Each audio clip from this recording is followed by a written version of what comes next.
The more I listen to the legacy media and the more I look at the polls that the legacy media are pulling from, the more I feel like this is a copy paste of the 2016 presidential election just in Canada. Hello, everybody. Welcome back to the Blind Press YouTube channel for Wednesday, April 23rd. I hope you're all having a wonderful day, keeping warm, enjoying the sunshine. And this is a bit of a different video because I'm just gonna talk. I keep hearing the legacy media talking about projected polls and how the conservatives are going to lose and how the liberals are projected to have a majority government. And I'm just floored by this because, like, every time I look at liberal posts, for example, the comments down below them are all people, just regular people saying, no, it's time for a change, Pierre for PM, like all that stuff. Same when it comes to any kind of engagement I have with the political videos I make. There are a couple of commenters that tout the left's talking points, but for the most part, people are ready for a change. Pincalo sees the conservative signs everywhere when he drives around. He sees very little red. He sees a lot of blue signs. And honestly, I keep hearing about conservative signage being messed with. There was a Jewish MP or a Jewish candidate out of Winnipeg whose signs had swastikas put on them. And you don't see anybody doing this to liberal signage. And you have to wonder, why are the liberals stacking candidates in Poilievre's riding? Why is the conservative candidate for Nepean having her signs messed with? Why are Jewish MP or Jewish candidates being intimidated?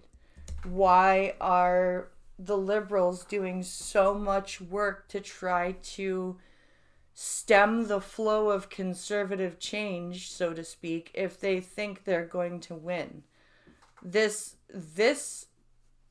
type of behavior from the liberals shows me that the legacy media is wrong, that the polls, the Nanas polls and Leger polls are wrong because they're only surveying a few thousand people at a time.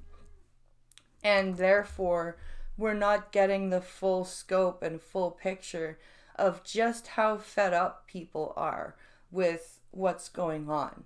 And if you look at specific articles and specific liberal forecasters that Poilievre even quoted from during his costed platform release, they're forecasting homeownership to be out of reach for most people, inequity among the classes to be even more pronounced.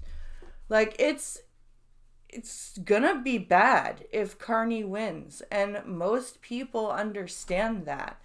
So for the legacy media to say, oh, it looks like the liberals are going to win a weak majority or strong minority government, is to me just like a copy paste of the 2016 election for Donald Trump, where they were like, oh, Hillary's got it. It's in the bag for Hillary. Like, up until the very last moment of election night, people were doing this. And I have a feeling that we're going to be seeing this same rhetoric happen right up until the final hours of our election on Monday. And this is going to be a very interesting, very tight I'm not going to lie and say it's going to be a walk in the park for the conservatives, because it's not. There are a few ridings that are key battlegrounds for them, and it is not by any means one for them. But for the legacy media to sit there and say, oh, Mark Carney's got it in the bag. That's just complete wishful thinking on their part, and I am going to be watching election day coverage with bated breath, and we're going to see what happens. Like, what happens, for example, if Barbara Ball wins Nepean? Because generally that would mean that the Liberals would have to pick another leader if Mark Carney loses the riding that he just assigned himself. Um, that would mean they'd have to pick another leader. So, like, that's something to watch. The riding of Nepean is something to watch. There are a whole bunch of things that we need to pay attention to on election day. This is by no means a walk in the park for either party, but I do not believe that we are going to see a majority Liberal government. I believe we are going to see, honestly, I think we're going to see a minority government either way. It just depends on who's going to be the coalition partner. And that's my take on things. Let me know what you guys think in the comments down below. I hope you guys are having a wonderful day. And don't forget to go buy me a coffee. The link is in the description. Have a wonderful day. Like, share, subscribe, and I'll see you in the next one.